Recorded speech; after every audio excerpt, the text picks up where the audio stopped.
Hey, I haven't gone out and checked the mail yet. It's after Christmas. It is the 27th. The girls went home yesterday by noon or so because they got lives they got to live too. My wife went back to work yesterday also. So, had Christmas off. Anyway, pretty good Christmas. I had two daughters here, the youngest in the middle, and their two dogs that we had to keep separated in and out, in and out, in and out. And my father-in-law came over Christmas Day, opened up a couple of gifts. Didn't stay long, had a meal, and then went home. Watched a little football, but then went home. I'm not a big football guy, so he doesn't stick around, and I don't talk to him about football because I don't care. And if you want to talk about the woods or the river or something, I'll talk about that or other stuff, but sports I don't give a shit about. Not too much on right now. I think Ashes was on. That's about it. Hey, Walter. It's not bad. Just this goddamn cold at the top of my lungs, coughing and hacking. I just wish it would go away. But, you got a little bit of nasal head stuff with it, but that's not a big deal. It's this right here that hurts. Cough so hard you get a headache. You know what I mean? And you don't get anything up. I don't know how to get rid of that. You know what? I did get one coin for Christmas. I gave a lot of coins away for Christmas this year. I gave away a 1952 Irish mint set to my wife, the whole set. And I gave her a United States mint set in, what do you call it when they're in those clear screw together container things. Anyway, I gave her a 59 set because that's her birth year. And what else did I give her? Oh, I gave her an intaglio, 1 ounce silver intaglio gnome coin, had gnomes on it. And then each of the girls got, my youngest one got a Sturgis 2000 bike rally silver round. And she also got an Irish coin, one or two, had the deer on or whatever. Not silver, but just an Irish coin because everybody, all of my girls and my wife, all proud of their Irish heritage. So everybody got, and my middle daughter's been to Ireland three times. Twice. And my youngest daughter's been there 3-4 times. My oldest has been there, kissed the Blarney Stone, hung upside down, all that stuff. They've actually tracked down their family coat of arms and all of that good stuff. So they're very into their Irish lineage. And so all the girls, the oldest, youngest, and middle, all got Irish coins because my oldest one has that harp tattooed on her arm right here. And so each one of those coins has a harp on the obverse side. And then on the reverse side, it's got an animal. And so the oldest one got a deer. The middle one got a dog. And the youngest one got that partridge or whatever it was. Partridge, grouse. Let's see. What else did I give them? They all got a check for $250. My wife got a gift card for a couple $100. What else did I give her? God damn, we gave her something else. And then I got a t-shirt for each one of the girls. Dog t-shirts, cat t-shirts. The youngest in the middle got a dog t-shirt because they got dogs. My oldest got a cat t-shirt because she's got cats. And 2 of the t-shirts came yesterday, of course. 1 t-shirt still to come. And I don't know, for some reason they think that I needed a new phone. I can show you my old phone. It's the Galaxy A10. It It just had a cracked screen. I could read it. Nobody else could read it, but oh, you need a new phone. Your software is blah blah blah. Hey, sheet. Hey, Z. I don't know, man. But they gave me a new phone. I got a brand new Galaxy. This is an A26, something like that. I'm get hard to get used to this fucking thing. Too much shit. Just too much shit. Anyway, they got a nice case for it and everything. One has a little thing there, Barbara, so it protects my camera lenses. It's spring loaded. And then I got my little setup. I can set it up on a table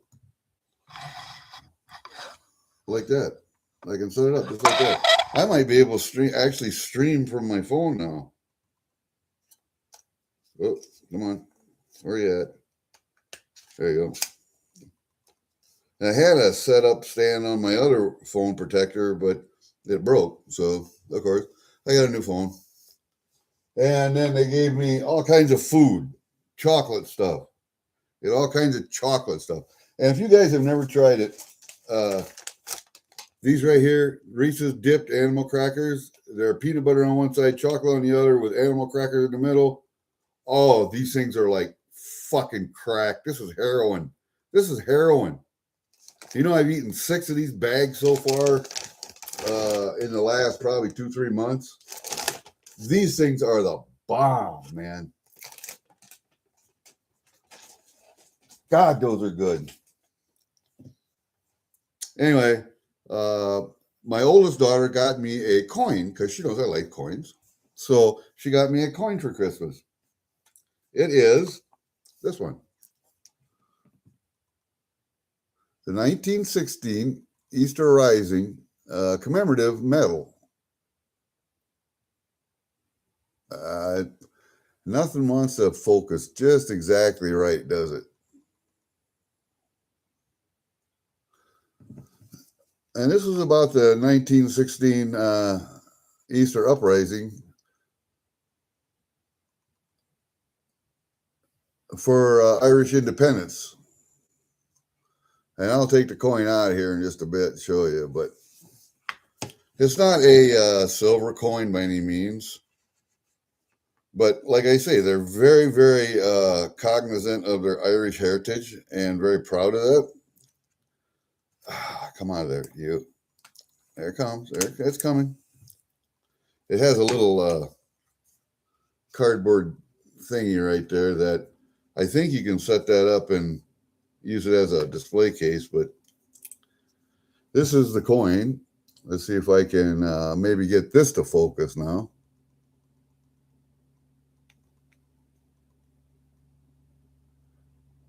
Remembering a nation's fight for freedom.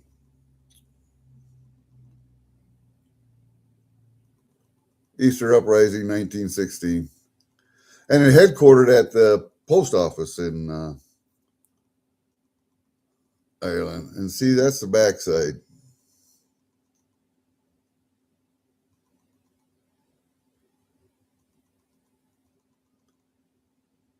Just a little flippy flappy there.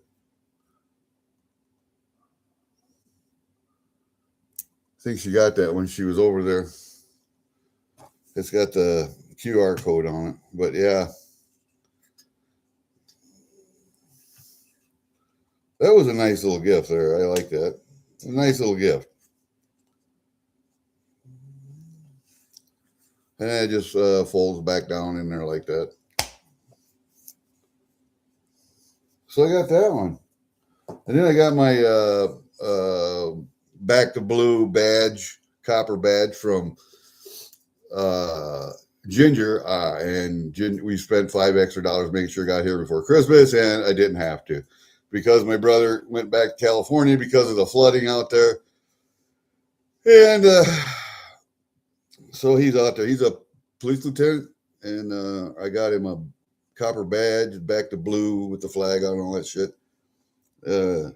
So I'm going to have to send that to him. But Ginger sent me a little Canada copper ounce as a Christmas present. And I have several of these, but I can always use another one. And then I was just going through and making new lists of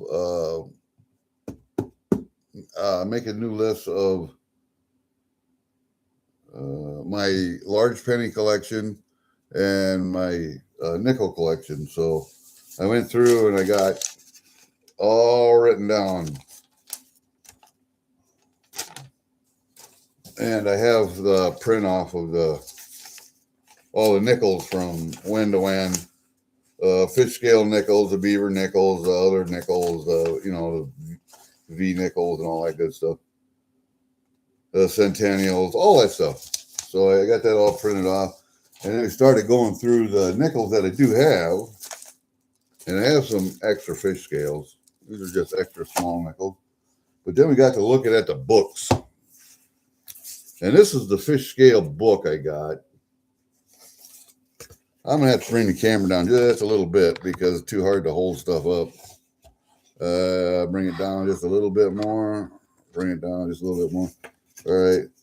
That's the fish scale book that I have. You can see there's a lot of empty spaces in there yet.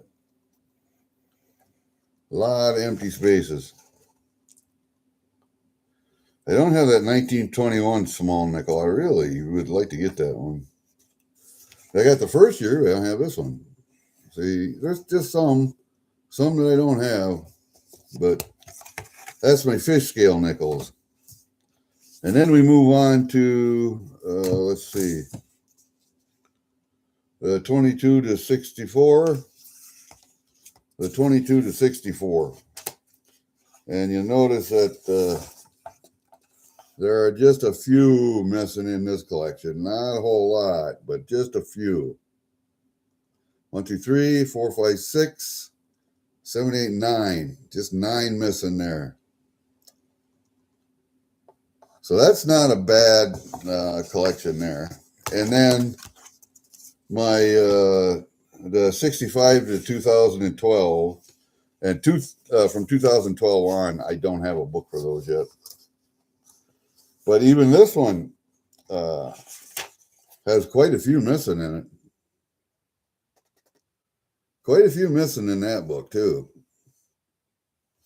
But there are a lot of them that aren't just year types. They're what do you want to say? They're mistakes or double dies or small sevens over large sevens or whatever. Small leads, large leads, little beads, big beads. Varieties, variations that I don't have, that I don't normally look for. But yeah, so I was going through the nickels just to see what we had.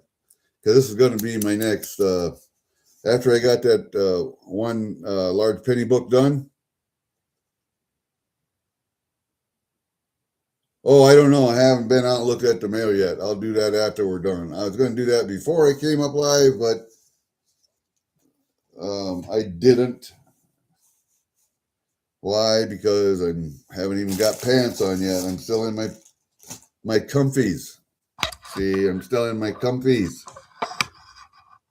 So I have to slip on boots and walk out there. I'll get it. If nothing, I'll get it tomorrow morning.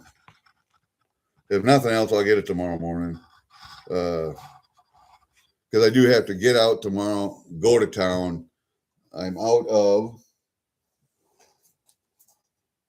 I got 1 can left. 1 can. Gotta go get some more. So, yeah.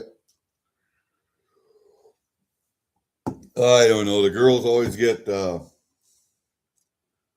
more stuff for their mother than they get for me because I tell them I don't want anything for Christmas. Do not get me anything. So they get stuff for the house. They don't get stuff for the people in the house. They get stuff for the house. I don't know why they thought. You see that right there? That box? That's a new TV. See the new TV over there underneath the picture? That fucker is so big, it's like going to the movie theater. They thought we needed a bigger TV. Evidently, with age, you can't see as well. I don't know. But good Lord.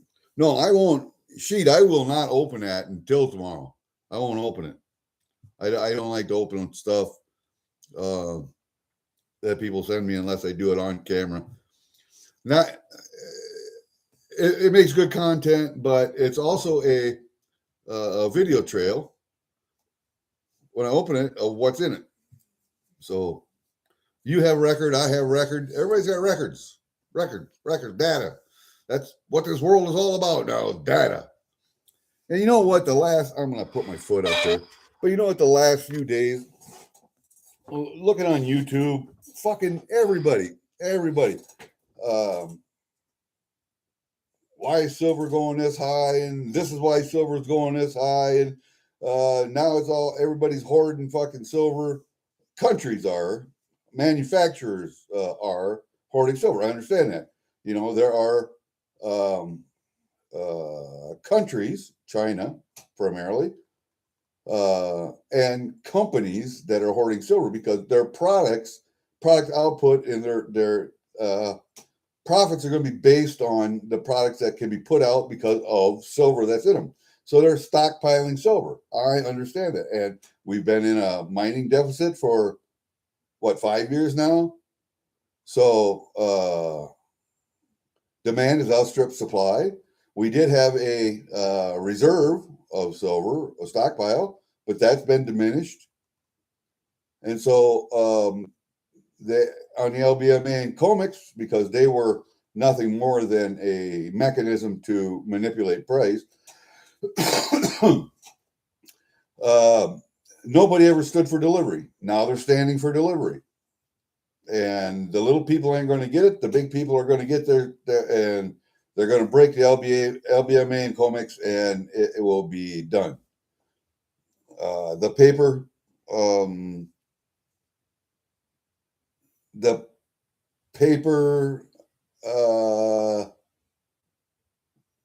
system is going to be gone. A lot of wealth is going to be based on assets that you hold, physically hold, that you have warehoused, or you have in a vault, or you have in a safe, or whatever. We're going back that way again. I had a friend who is moving to Colorado, back to Colorado from Iowa. He was in Colorado, got divorced, moved back to Iowa because he thought he knows everybody here. And now that he's here, he wants to be closer to his kids, so he's moving back to Colorado and needed some money. Okay, well, he's the one that sold me that one PTR 991 over there. Anyway,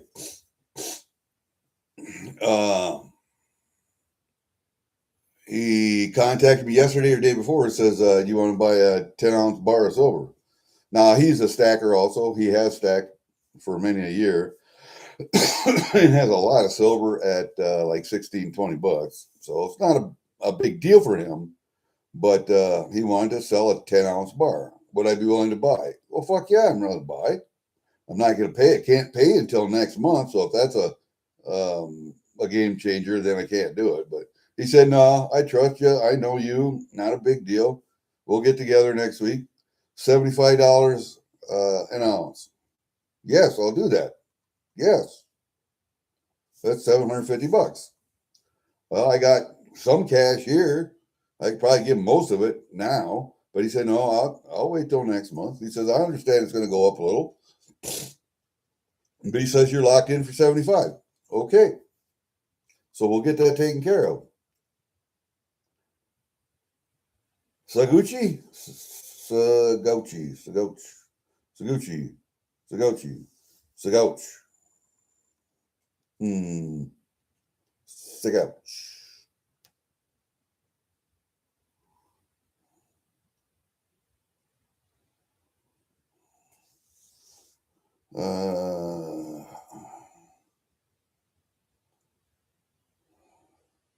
I'm not going to sell silver, not for a while. Hey Block, if I do anything with silver, I'll wait till the gold silver ratio gets closer together, and I will trade silver for gold. But I'm not selling silver.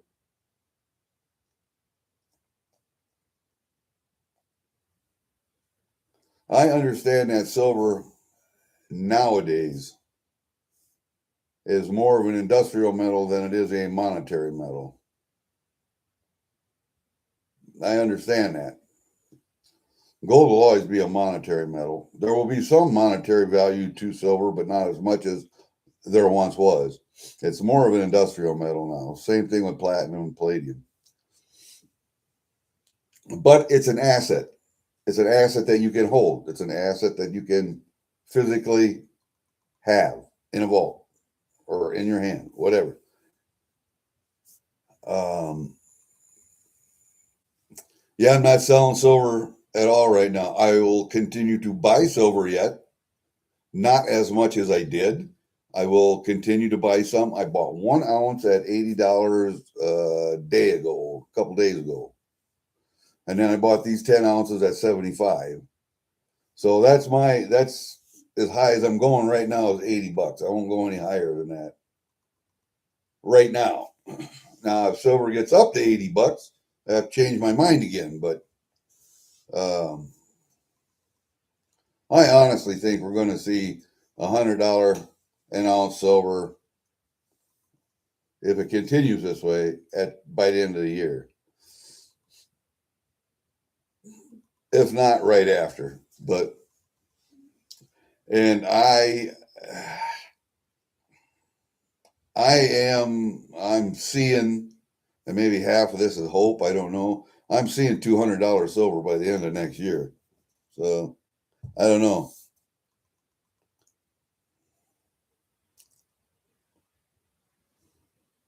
Yeah. Yeah, I'll buy, but I'm not just going to, not like I was. The thing is, I understand it's not the price of silver that's going up, it's um, the use, the future use of silver as a commodity. I understand that, but it's uh, not the price of gold and silver going up, but it's the worth of the dollar going down. So I only make so many dollars in retirement. That's it. I have a military retirement, which is, I call that beer money. I have a civil service retirement, which it's a little bit of nothing. The 401k I took out and converted to a precious metals IRA, and that's in a vault someplace. So that doesn't get touched. But I got a little bit of a retirement other than that from civil service. And I have my VA disability, Social Security. That's what I got. I got Social Security, VA disability, a little DA civilian retirement, and an Army retirement. That's what I got. And so that's all valued in dollars. All right. The value of those dollars is not going up. The value of those dollars is going down. So when silver and gold goes up, up, up, I can only buy so much. That's it. So much. So I have to bring my purchases down.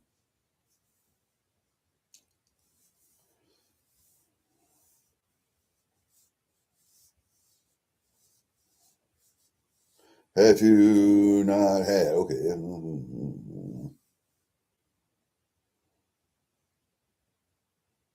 That's correct, sheet. Figure it. Figure it at $100. You got enough for a good used car. Provided the price of good used cars doesn't go fucking out of this world again.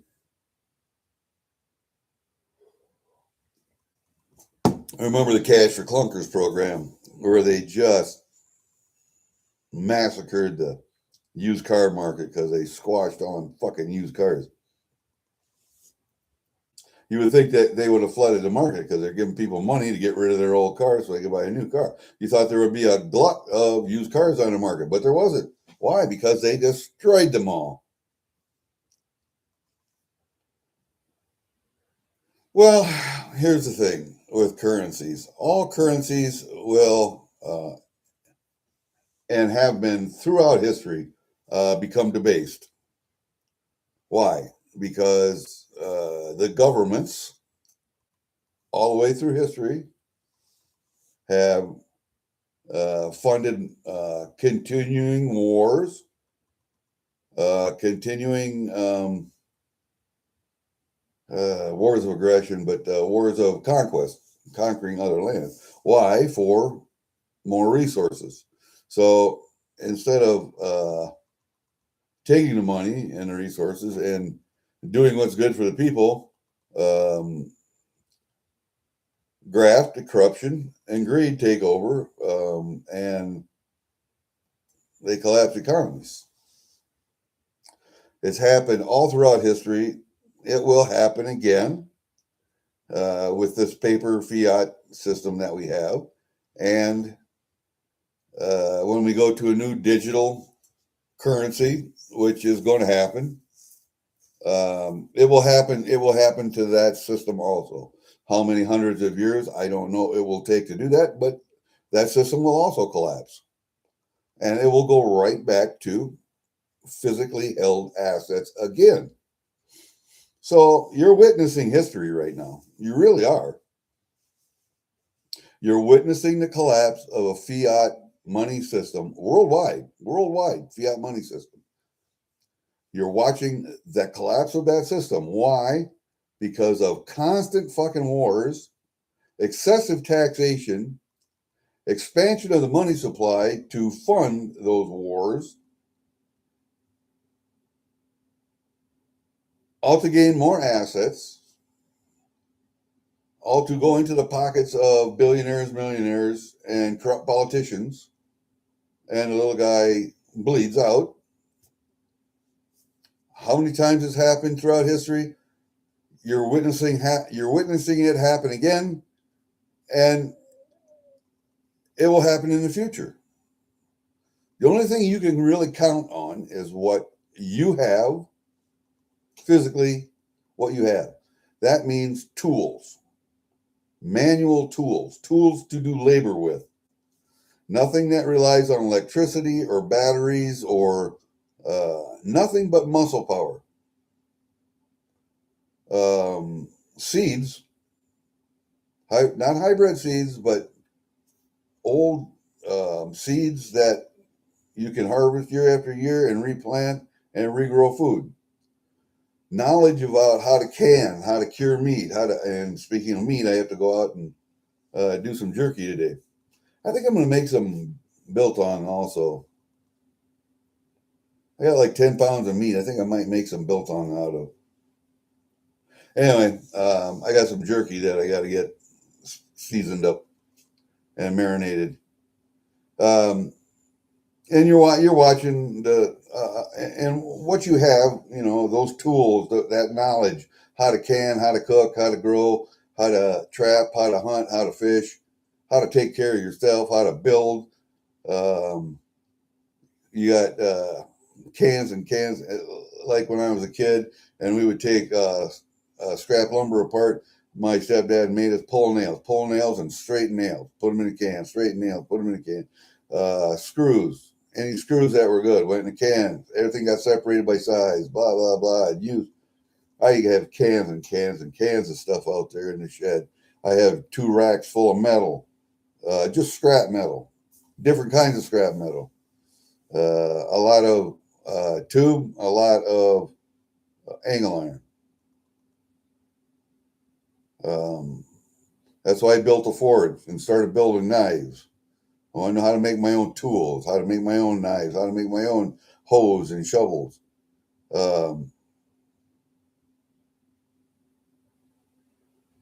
to weld stuff with gas, not electric arc or wire welding, but with gas and a rod. how to braise, how to weld with gas.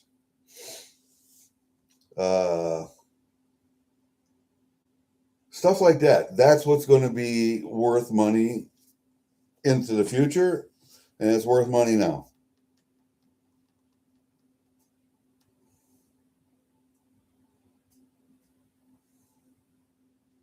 Yeah, them days are gone, Sheet. You ain't just a shitting. I'm driving. Let me see. I traded a 2001 Ford F-150. Had a 350 motor in it. I should have 351. I should have kept it. But the doors wouldn't close anymore. Everything was rusting off of it. It was just, it had hit so many deer and been in the ditch and rolled so many times that I finally got rid of it. I should have kept the motor. I should have just parked it out back, kept it, but I didn't. Then I got a white Ford that had a small V8 in it, and I really fucked that one up. Drugs and alcohol.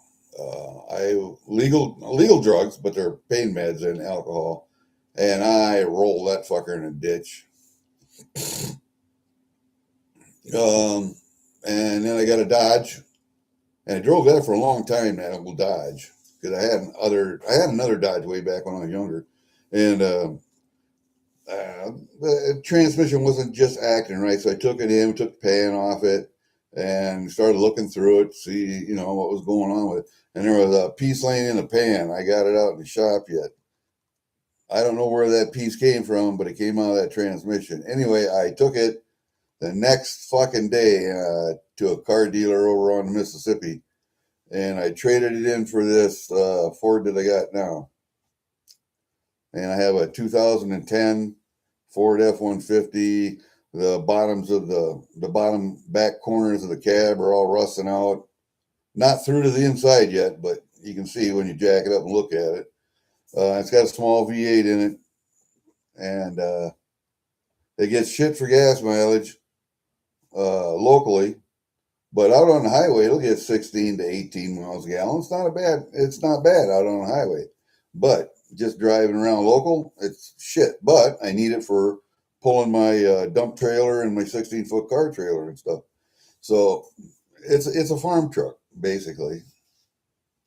So I'll keep that one until fucking I die or it dies, one or the other. I don't know. That wouldn't accept the digital ID. Grabbed millions of accounts that wouldn't accept digital ID. And what did they do with those accounts?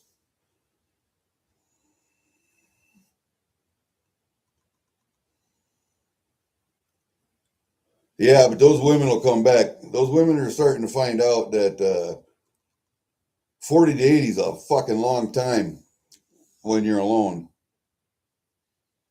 That's why I don't. I have two daughters that can't keep a boyfriend, aren't married. My middle daughter is a big gal. She's a big gal, very pretty, but she's a big gal. Very talented woman. She can she rebuilds house. She has rebuilt that house she bought, redid the whole basement. That's a handy woman. And she knows how to cook too. But they've been on their own for so long that I don't think they want a man. I don't know. I never talked to them about that because it's not my life; it's their life. But as a father, I probably maybe should. But she's 31, and if she doesn't get married here soon, probably ain't going to.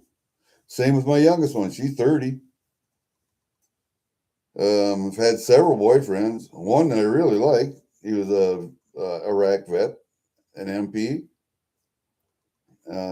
He drives truck, so he's gone most times. She said he just doesn't want to. He's he doesn't want to share responsibilities and things. I guess. Well, I can understand that.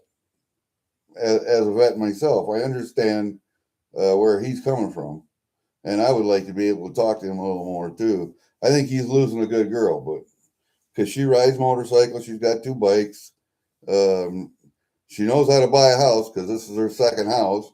She knows how to fix the fuckers up and resell them for a profit.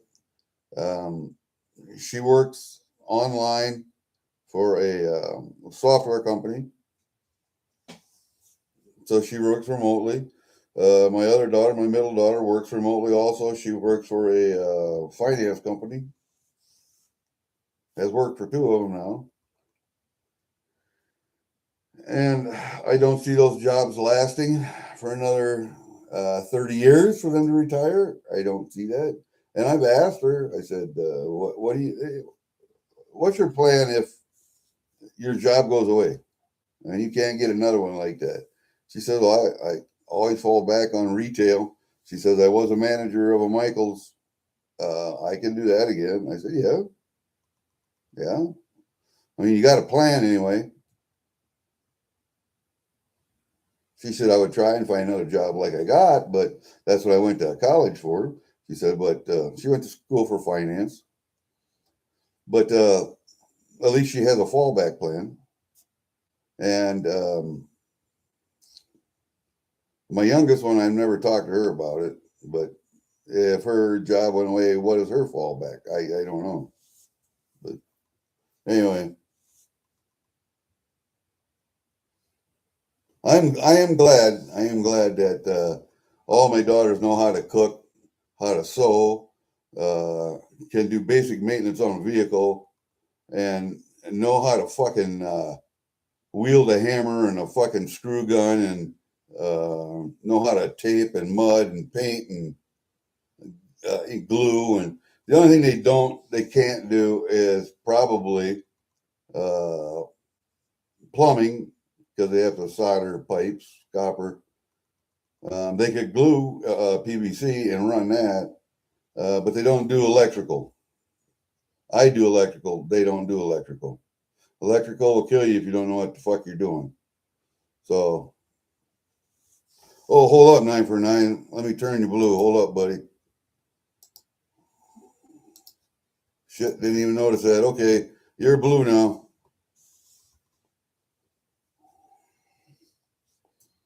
So say howdy again, and then you'll be blue. But yeah, I don't know. I'm interested in that.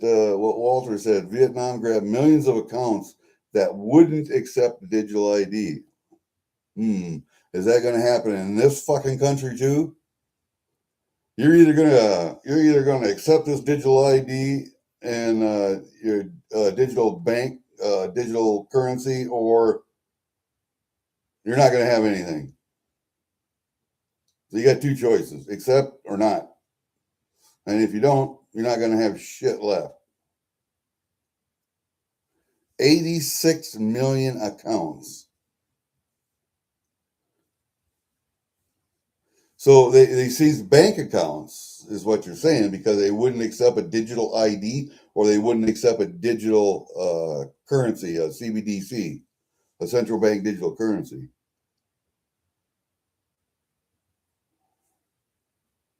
That fucking scares me there. What would happen if all 86 million of those fucking people said, give us our money back or we're going to kill your fucking ass, and marched on the Capitol? What would happen?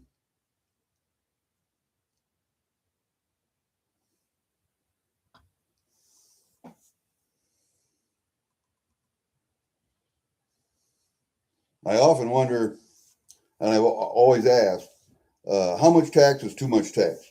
How much tax will you accept? Let's say you make $1,000 a month. Just a hypothetical. You make $1,000 a month. How much are you comfortable letting the government take away from you? 10, 20, 30, 40, 50, 60%? Are you comfortable with 75% of that $1,000, $750 going away? because the government's going to use it for the road, for the infrastructure, for this, for that, for your own good, for your health care, for your Social Security, for your whatever. Are you comfortable with that? Would you be comfortable with working your ass off, getting paid, giving all of it to the government so they can take care of you? You'd have nothing to worry about. You got a place to live, you got enough food, you got basic medical care, like going to the vet. That's what you would be treated like. If you want to see a national healthcare system, just look at the VA. That's what you're going to get. Hey, Tarragonsu, what's up, buddy? Yeah, okay. So then, if the tax rate gets to be 75%, how many people are going to fucking stand up, take a fucking gun, and march on the fucking Capitol and throw those cocksuckers out, hold them responsible? How many people are going to do that? I dare say not enough. I dare say not a lot. Not enough to make a difference. I dare say not enough.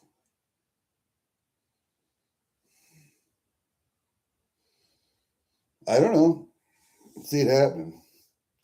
Oh, that's one other thing too. And another reason I came up was because I've been watching the last couple of days. The only fucking thing I see on YouTube are channels talking about why silver's doing this, why silver's doing that, silver's going up, silver's this, that, and the other, and everything is AI generated. There's and even if it is an actual person, all they're doing is sitting there reading fucking shit. They'll put fucking stuff on the screen, an article that they research, and then they'll fucking read it to you. I can fucking read. I don't need you reading me shit. And then I just fucking I click off that shit because I can read. I don't need you reading to me. I've heard enough of this shit already. I'd like to hear about something else. Yeah, a lot of people are comfortable in their chains. I would rather. Okay, let's say you are in the chains. You work 40 hours, 80 hours a pay period, 40 hours a week. You work at a job that the government says, this is what you're trained to do. This is what you're going to do for 40 hours. Boom. You don't care how much you put out. You don't care about the effort that you expend because you know you're going to get taken care of. You can sit there and fucking go like this for 40 fucking hours a week at a job where you're supposed to be doing something and it wouldn't make any difference. See, there's a downfall of that whole system. No incentive to do better. There has to be incentive to do better. Otherwise, the whole system falls apart.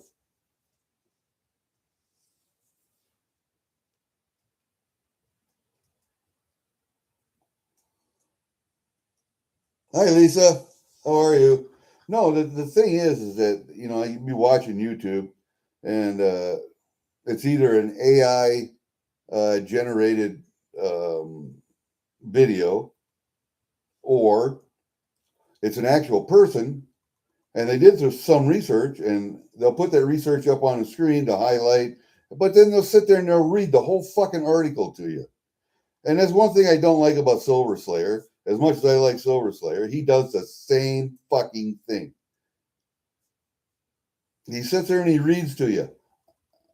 I have a high school education. I actually have a little bit of college. I have 20 years of military fucking knowledge. I know how to read. Thank you very much. I can read that myself. Is it because people are so fucking lazy they won't read a book or a magazine or an article on the internet for themselves that they have to have somebody read shit to them? See, I understand books on tape or books on audio when you're driving a fucking vehicle or when you're actually doing something else. I understand that. But when I'm sitting there watching the video and you throw a page up on the screen and then read that page to me, I can read better than you can read. I don't need you to read to me. I can read that myself. So I just fucking I'm going outside. I'm done today. I'm done with this shit. Yeah, I don't know.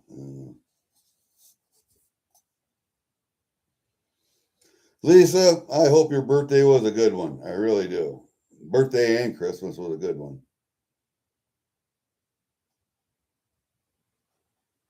No, I haven't been on Coin Crew at all lately. Um, what have I been doing as opposed to Coin Crew? I've been doing a lot of more people to people transactions. I'm finding that I'm getting more for my money by doing that. Going people to people transaction, people that I know. I'm not buying from people that I don't know. Like I'm not. I did buy one coin on eBay. All right, I fucking lied. I bought the coin that fits in here, 4.75 ounce or whatever it was, silver that goes in here. It's a Georgia coin. If you guys look at that, it's the same. It's the same, but it's just going to be. It's the same front and back. It's just going to be a silver 4.75 ounce silver metal that goes in there. I did buy that on eBay. I did buy that. I'm waiting for that to get here. But that's all I bought on eBay. Just like this 10 ounce of silver I just bought from my friend. All right. Well, that's $750. You know, I can only do that once or twice a month. That's it. I can't do anymore. And so, yeah, I just don't go to the auction hardly anymore. Some, but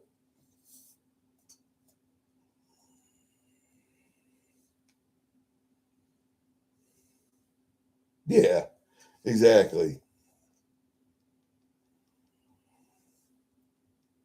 You got Thursday birthday, huh? Okay, Walter. Well, maybe I'll come up Thursday then. What is it? I might have that 10 ounce bar by then. Ooh, we might have to show you that 10 ounce bar by then. Yeah, New Year's, baby.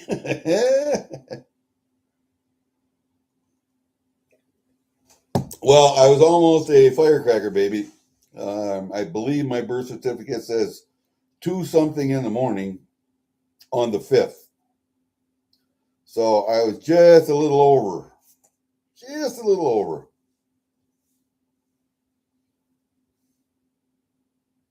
But what the hell? And what do I got? My daughters. Oh my God. 30, 30, and 25. I got one born on the 25th, 2 of them on the 30th of the month. I don't know. What does that say about me? I don't know. Hey, Cartier. How are you, buddy?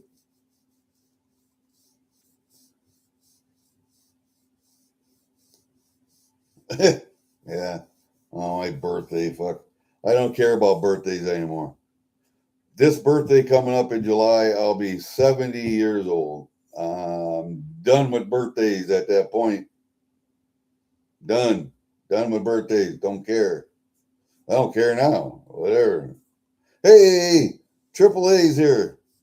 Alaskan Assassin Adventures. You know what I think I will start doing now that silver is getting up, up, up, up, is I think I'll start buying more pay dirts um, and stocking up on pay dirts. I've got 1, 2, 3, 4, 5, about 8 grams of pay dirt out there yet. Got one 3 gram bag. 1, 2, 3, 4, 5. I think I got 5 1 grammers, but I think that's what I will do is start buying, diversifying a little bit, and then that way I have pay dirts. I can set up and pan. I can do video, and now that I have a new phone, I can probably do some really good video. I don't know. I haven't tried. I could probably even stream from my phone. I don't think I can in that shed though.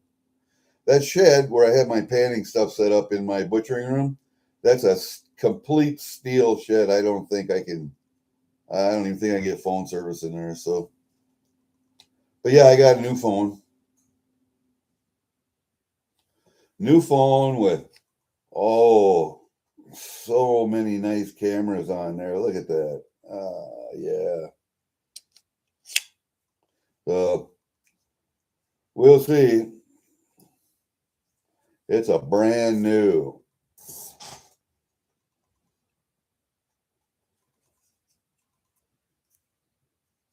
Brand new. I mean, I had to have my daughter show me how to fucking get my apps to come up because I was sitting there trying to swipe sideways like my old phone. And she goes, "Oh my God." And she goes, "Eep," like that from the bottom. I said, "Oh, that's how you do that. You could have just told me that."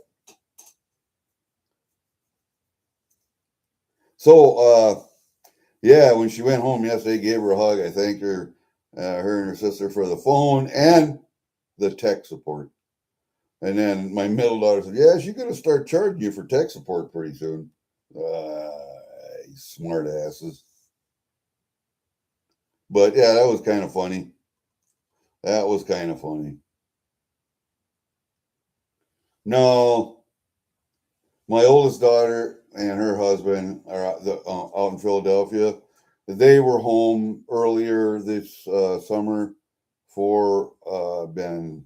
My wife's mother was dying, and so my daughter came out, and Caden, her husband, came out. He had to go back right away. I don't even know why he came out, but it was like a half a week later. He left, went back to the airport, went home. I didn't even get to see him because he didn't even make it up here. But my oldest daughter got to see her grandmother before she died. And I understand that. So she didn't have the cash to come home for Christmas.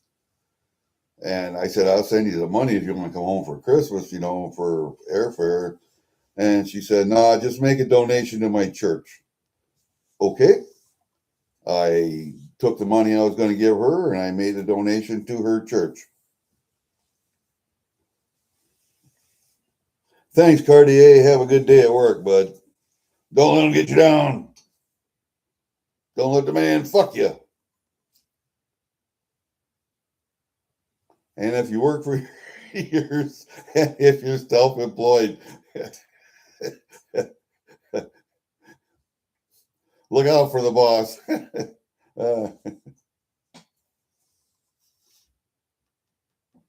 Oh yeah, I don't know. I don't miss getting up at 4 o'clock in the morning, driving an hour and a half to fucking work, working for 10 hours, and then driving another hour and a half coming home.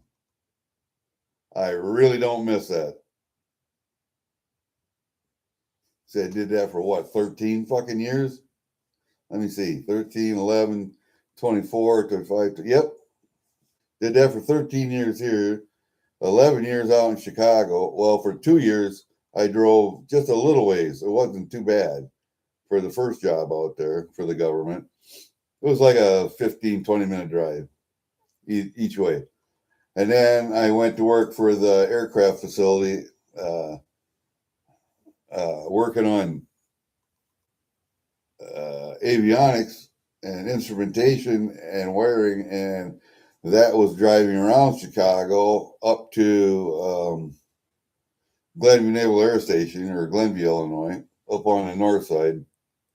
And there are times when the traffic was so fucking bad that you were looking for an alternate ways to get through the suburbs all the way down to Bolingbrook, where I lived, down by Interstate 80. And I mean, I've sat in traffic for 3 or 4 hours trying to get home. Going to work's not bad. It was like an hour to get up there. Coming home was a son of a bitch. And I did that for 11 years. And then we moved to southern Iowa, southeast Iowa, and then just a little north further, down in southeast Iowa, that job for 7 years. But I lived right in that town, so it was like 10 minutes to work and back for 7 years. Not bad at all. But then I put in for that, I bought this place up here and put in for that electronics job in Waterloo, and that's an hour and 25 minutes one way, and did that for the last 13 years, and 13, 7, 20, 31, and 30, 31 and 2, 33,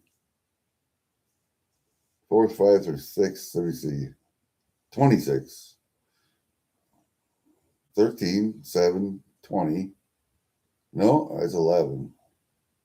So it had to be 9, 7, 14, 15, 16, 16, 27. Yeah, that'd be closer. So maybe not 13 years, maybe more like 10, but still sucked. The drive still sucked. So that's right, Turagatsu. If you're self-employed, it's easier to tell a man to fuck off. Well, I did that out in Illinois. I had a business, nuisance wildlife business, removal. I would trap. You have a problem with coons or skunks or possums or whatever. I even trap beaver for golf courses. I trap coyotes for ranchers. You name it. Anything from fucking mice to anything from nice to coyotes. Everything in between. And I had a choice to make. It was getting to be a business that was doing well enough that I had to make a decision whether I wanted to continue to work for the government and do that part-time or to go full-time with that. And at that time, I and my wife were starting to have children, so healthcare was a big thing. So I decided to continue that on the side and continue to work for the government, where I did have Blue Cross Blue Shield healthcare.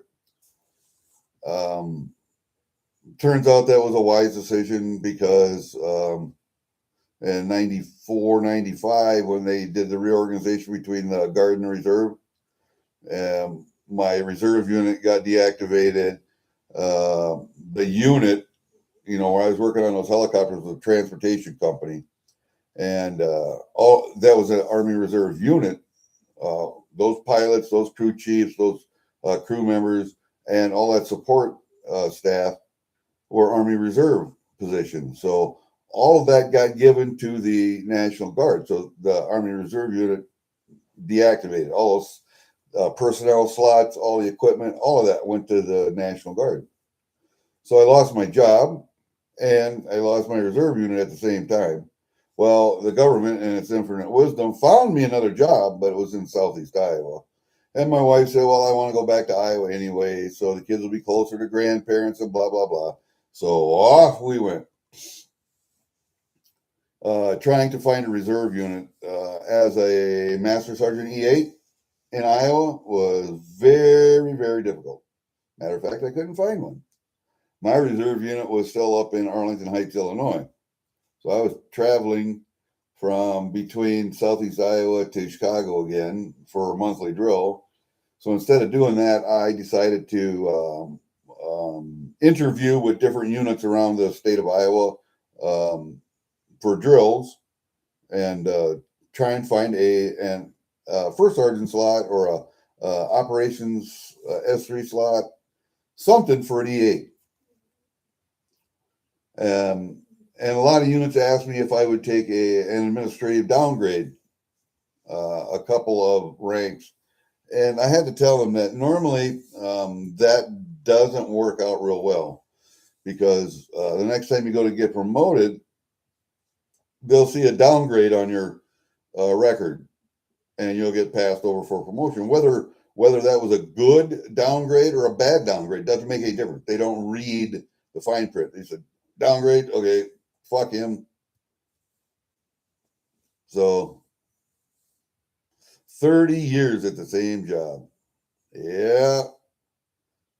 Well, I had 26 years working for the government, but I switched jobs once, twice, 3, 4 times. But I always went back. It's because I was moving, or the government had to find me another job because my old one went away. So I was always in electronics, always, whether it was avionics or ground electronics and radios or whatever, always in electronics. That's what I went to school for. That's what I went to DeVry for electronics. Except for those 7 years down in Southeast Iowa, I was a heavy mobile equipment repairman, or I worked on big fucking shit, dozers and backhoes, and I mean, from the biggest shit all the way down to the smallest shit. Wheeled vehicles, all manner and sorts of wheeled vehicles. Not so much track stuff, but some track stuff. But we were supposed to be a wheeled vehicle shop, not a track vehicle shop. But we did work on some. But yeah, those 7 years, and then I put in for another electronics job when it came open further north in Waterloo, because I was buying this place. So a wood-fired power plant, really? Walter, does the wood all come in? And I'm assuming it's all pulpwood. Comes in on train, and you have a pulp yard, and then that gets shoved into the ovens, which produces steam, which turns the turbines. I'm assuming that's the way that works.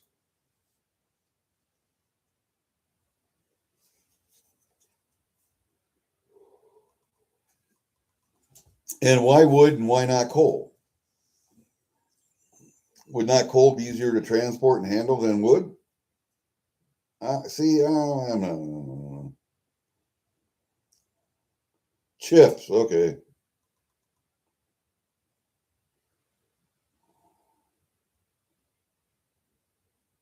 Well, chips would be easier to transport and handle, and you'd probably get the same BTU per mass, I would think.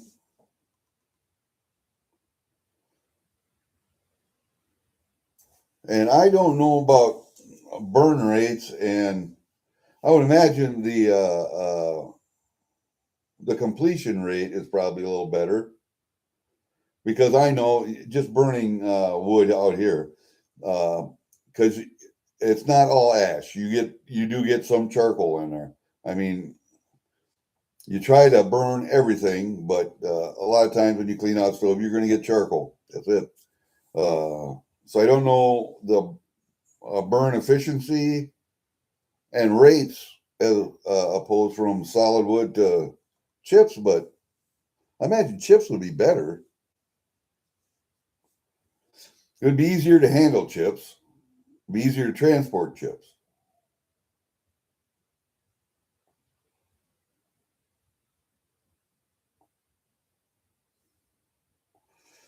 $30 tons an hour. You're burning 24 times 30, 0, 12, 1, 6, 7, 75.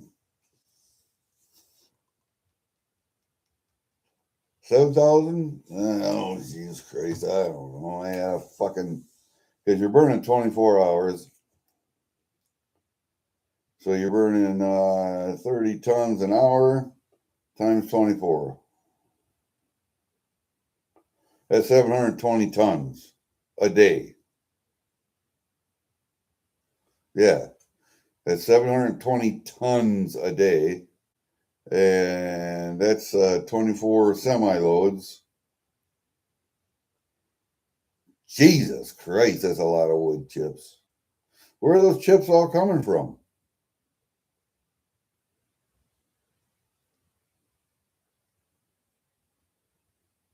Got to be coming from pulp yards. I know because up in Wisconsin when we go fishing, there's a train track there, and Weyerhaeuser had a side dock there. It was a yard that they used to stack pulpwood. Everything was pulpwood, and then they would go in and clear cut acres, and then replant trees, and then 20 years later they go and cut it again, and you can see the patchwork all the way around. What is it? The Blue Mountains up there, and it's the Blue Mountains. The patchwork of where they replant trees, cut it, and then replant.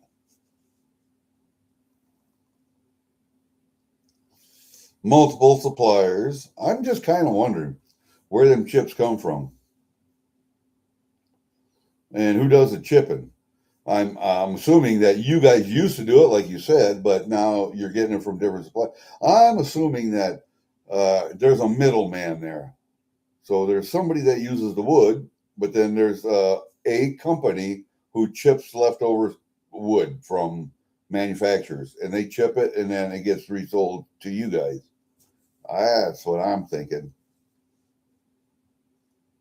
That's where I'd like to be. That middleman right there. That's where I would like to be. Oh yeah, you got a lot of trees, and I bet everything in New Hampshire's been. Well, I won't say everything, but I'll bet most of it's been logged once, at least once, if not twice.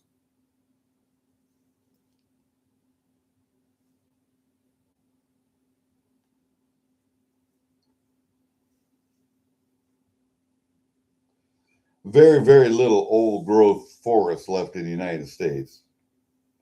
There's some, but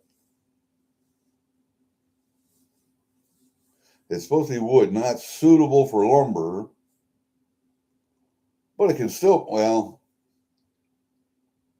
they can still pulp it, can they not? And make paper products out of it? And then if it's not even suitable for that, then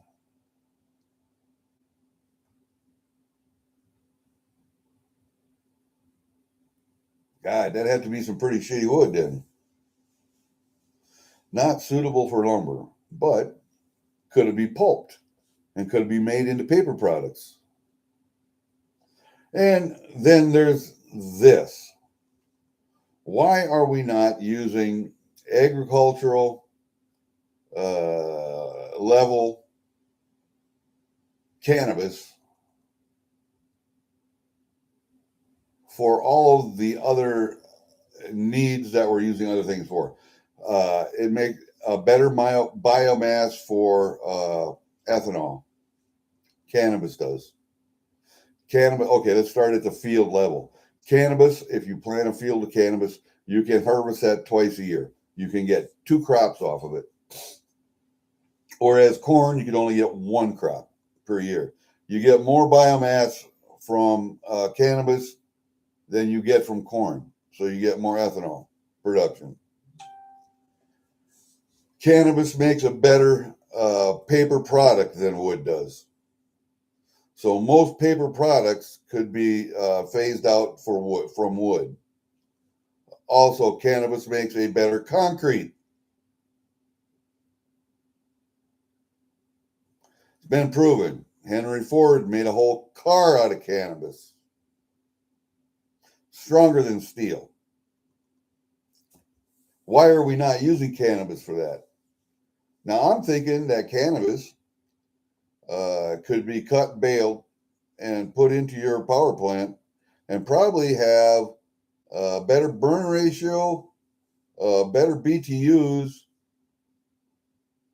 I mean, had to be some experimentation here, of course, but better BTUs, burn rates, everything than wood. I'm just thinking. But see, the big downfall is because it takes specialized machinery, of course, just like switching heads on a combine for beans as opposed to corn. I mean, you switch the heads and the screens and stuff, and then you're set up for corn or beans. Now you could do that with cannabis too. I think make a different head, maybe different screens in there, but you're cutting cannabis, you're laying it down, you're windrowing it. I think you're baling it. You're letting it dry, baling it. So it'd be no different than a hay crop, I don't think. Especially the big square bales now and the big round bales that we have. I can see that wouldn't work for the little bales that we used to honk by hand, but everything's done with heavy machinery now.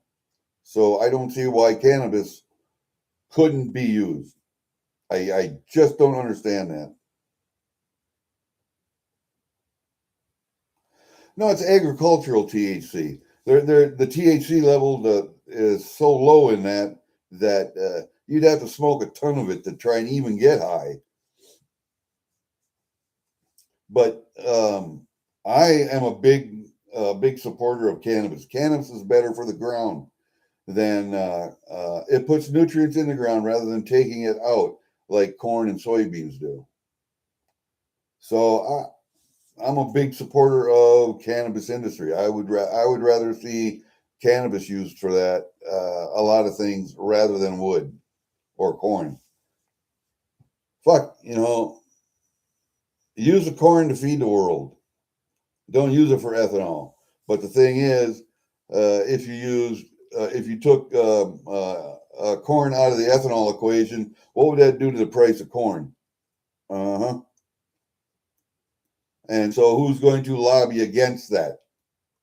Big ag, big ag, big chemical companies, because they're the ones producing the chemicals to put on the corn and the soybeans, and the fertilizer companies, and all of that. Think of the fucking money that would be lost to cannabis that could be saved in government subsidies if you just use cannabis instead of corn. I saved an article. It's on my channel page. I think it's on the important topics sub important topics folder. Um, it's a video about corn and corn subsidies. And I think if anybody really was interested, that would be a good video to watch. But Big Ag has a stranglehold on the government. It's just if you wanted to save some money, you save some money that way.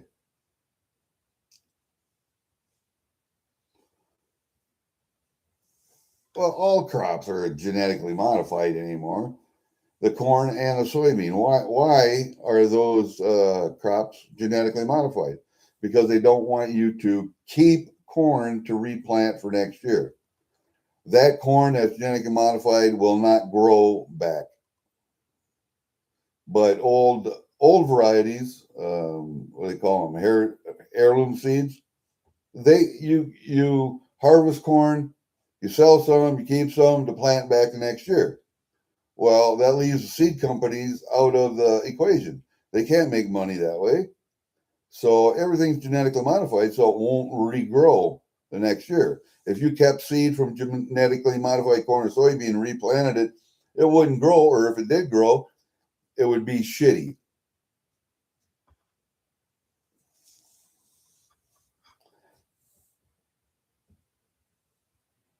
Yeah, and it's just a way for more people to make more money.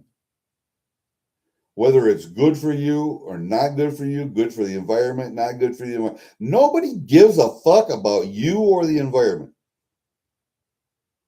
Large companies, corporations make no fuck. They have no care for you at all. Only you care about you.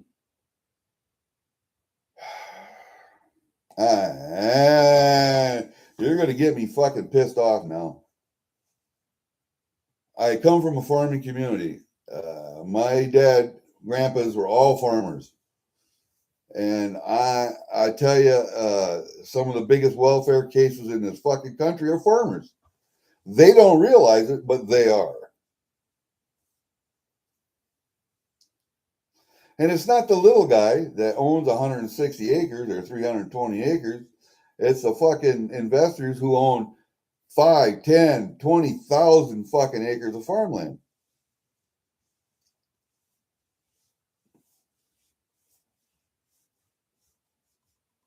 And that you think that modified corn or soybean meal or high fructose corn syrup, which is in every fucking thing, it was just a substitute for sugar. That's what high fructose corn syrup was, a substitute for sugar. The price of that was going down. The price of sugar was going up, and they got together with the fucking chemical company and said, okay, we need a sweetener, and that's it. It's a sweetener. Watch that video. Shit. Maybe I'll go through it and put it up. I'll go through it and put it up on the main. Anyway, that's when high fructose corn syrup started, was because of the price of sugar. But now that fucking shit's in everything. Coca-Cola was the first to use that, and it just exploded from there. It's in everything now. Everything. It's a sweetener, is all it is. And I'm not saying that it's a good sweetener. It is a sweetener. Honey is a sweetener. Maple syrup is a sweetener. Now, I'm not talking about maple syrup you buy in the store, because that's generally maybe 10% real fucking maple syrup. I'm talking about the maple syrup that I go out here, tap a fucking tree and boil. That's maple syrup. It's almost like water. It's a soft candy boil. We're at that temperature, but it doesn't flow over the outside of your pancakes like that fucking shit you buy in a store does. This stuff you pour on pancakes, it soaks up into your pancakes. That's how viscous it is. Okay. That's a sugar. If you boil maple tree sap or any sap down to where there's no liquid left in it at all, it is a piece of sugar. That's all it is. It'll be a maple flavored piece of sugar or a walnut piece of sugar, flavored tasting, but it's just a piece of sugar. All right. That sugar is different than honey sugar, because honey will sugar. All right. It's a different type of sugar. Fructose, sucrose, all of the chemical. It's a different kind of sugar, but it's a sweetener. It's a sugar. Same thing with high fructose corn syrup. Same thing. Okay. It's a sugar. Cane sugar, beet sugar, all sugars, all sweeteners. The different molecular structures might be a little bit different, but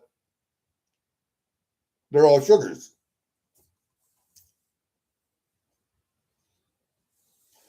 Oh, Tarragonsu, if you're tapping soft maple trees like silver maples like I tap, and some years, especially in years where there's a lot of water in the fall and a lot of snowfall in summertime, so you got a really wet spring, you're talking 70 to 80 gallons of sap, because the sugar content is so diluted. You have so much water that the sugar content is diluted. This last year, when I made syrup, it was like a 40 to 1, because we didn't have any water the fall before that. We had very little snow, so the spring was kind of dry. So the sugar content in the available sap was a lot more concentrated. So your ratio was a lot lower. But yeah, there are some years where it could be 80-1. And especially in soft maple or silver maples and what's the other tree that's a cousin of a maple tree, but it's I tap them at the same time. There aren't a lot of big ones around anymore. Um, they have a nice little red streak of wood in the middle of them. Can't think of the tree right now, but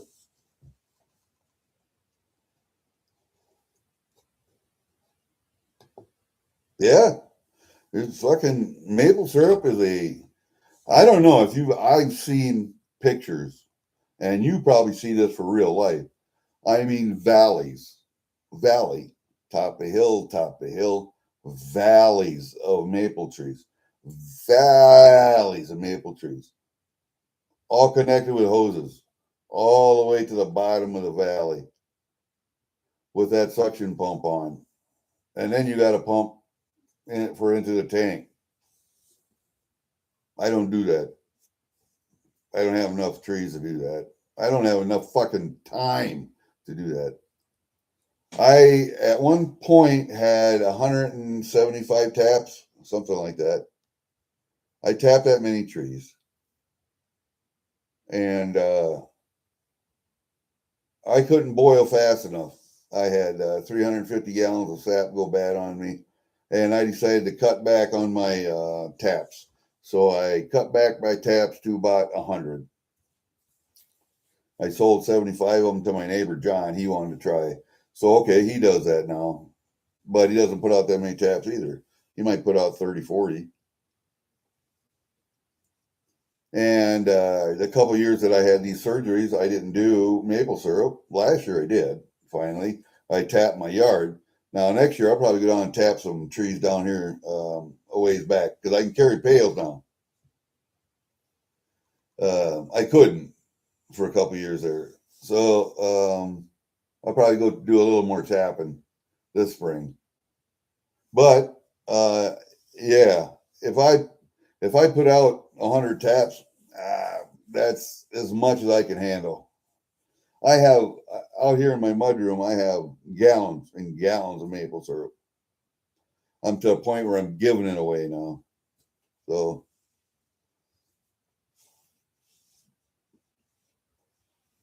yeah, that's I got a whole book. I got a book in here about maple syrup production and a lot of pictures in it. So, and I learned how to do it from my cousins up in Wisconsin.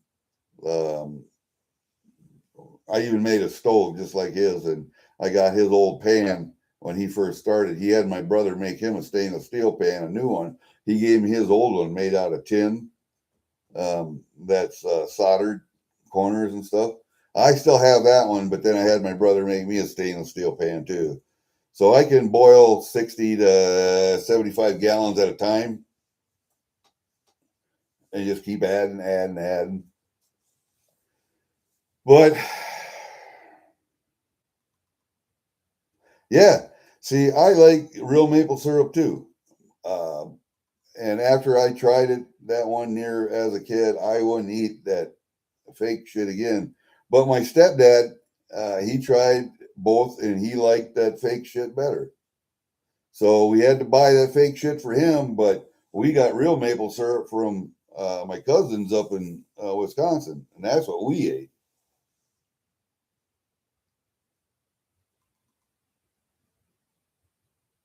Yep, maple taffy. Ah, infighting with the family. I don't, and that's if you have, because I have my stove and my everything is outside. I don't have a shack, so I can't do USDA graded maple syrup because my pan is uncovered. It's outside, and I have a stream that I If there's bugs or if there's fucking leaves or if there's whatever in there, I screen it off, throw it out. It gets fucking screened there when it goes into a pail when I'm at that point or I want to do a final boil. It goes through a fucking filter then. It goes in and goes to the stove for a final boil. It gets fucking filtered before it goes on the stove. It gets filtered when it comes off the stove. It goes into the jars. So it's filtered at least 4 fucking times. And yet I can't sell it commercially. So fuck them. I'll give it away. I don't care. I'll give it away. But I'm digressing. Let's go back to the sugar and corn syrup. You're not going to get rid of high fructose corn syrup because of the ag lobby. You're just not going to. The Iowa Farm Bureau, which is Farm Bureau of the United States, is nothing but a lobbying and insurance organization. That's all they are. That's all they do. That's all they do. And then you got the big chemical companies that lobby. And you got the big equipment manufacturers. John Deere is the biggest one, lobbying Congresses.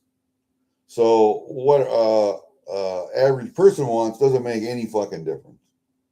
Because they don't care about you. They care about fucking their bottom line, how much money they can make. That's it. That's all they care. And the only reason they care about you is because you are providing them with what they want, money. That's it. They give a fuck about your health, your wealth, your well-being. They give a fuck about that. All they care about is their bottom line and what you can provide for their bottom line. That's it. That's all. And the sooner you realize that, the sooner, the better off you'll be. Let's put it that way. Yeah, you can read ingredients. How many people do that, though? How many people do that? It's like my jerky. When I go out and make jerky here, I'm going to put, I have a base. I start with teriyaki seasoning. Okay, I got a base. So I start with teriyaki. I can either A1 steak sauce or soy sauce or Worcestershire sauce, one or the other. I can, just for a different flavor. There's just a different flavor profile for each one of those. Then I put in maple syrup and liquid smoke. I don't smoke it in a smoker. I put liquid smoke in. Okay. Or instead of maple syrup and A1 or whatever, I can do a more tomatoey base. So I have a margarita mixes that I put in there. Margarita mix. And then you can add garlic. You can add whatever spices you want. Salt, black pepper, red pepper. Not too much salt because you already had salt in the cure that you've rinsed off. You let it soak for 24 hours in a cure. And then you rinse all that shit off. And then you start with your marinade.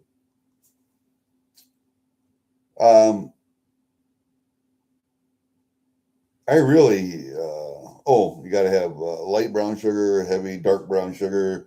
And you need fresh stuff too. You can't have that old crap that's been laying around. So I had to throw out a whole bunch of spices that have been sitting around for a couple years, few years.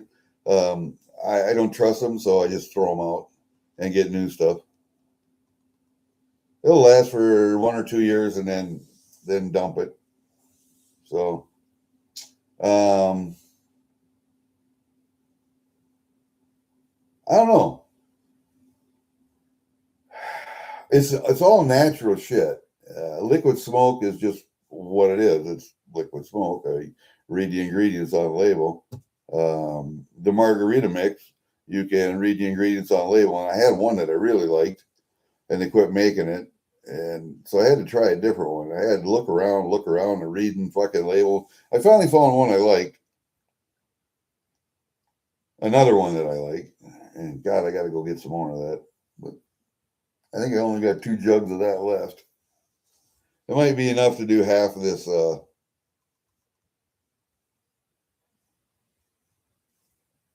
Half of this batch. I think I'm going to split this batch in 2 pieces. I'm going to do the A1 steak sauce. I like A1. Liquid smoke, the teriyaki, and I might throw some maple syrup in there just for flavor.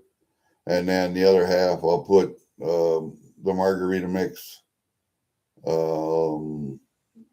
liquid smoke, and spices, other spices in there. But the base is a teriyaki base, so.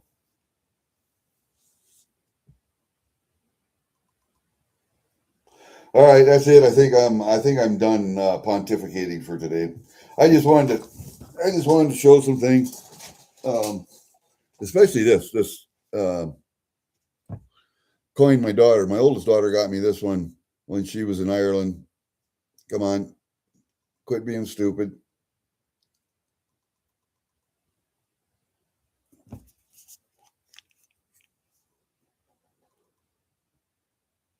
About the 1916 uprising for Irish independence. It's a nice medal. Hold up, let me get it out of here for you. There's the backside.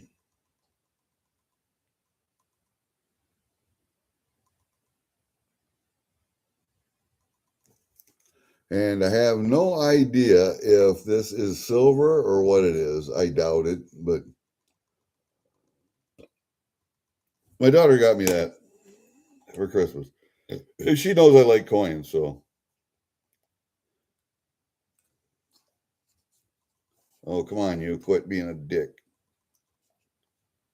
There. Well, that don't work out real good. Nope, it's got to go in the other way. That's the only way that fits in there. There you go. Just like that. That's the way it fits in there. It won't fit in there any other way. But yeah, it's a cool coin. And then Ginger sent me one of these. I'd show you that back blue badge, that copper badge, the 5 ouncer. But I got it packaged up. It's going to get sent out here next week. It's going out to California. And I got a couple more, 3, 4 more of these, but Ginger set this in the package with my other one. So those coppers are kind of cool to have. All right, we'll see you guys later. Stay safe, stay warm. I got to go out and I think I'm going to let my stove burn out today.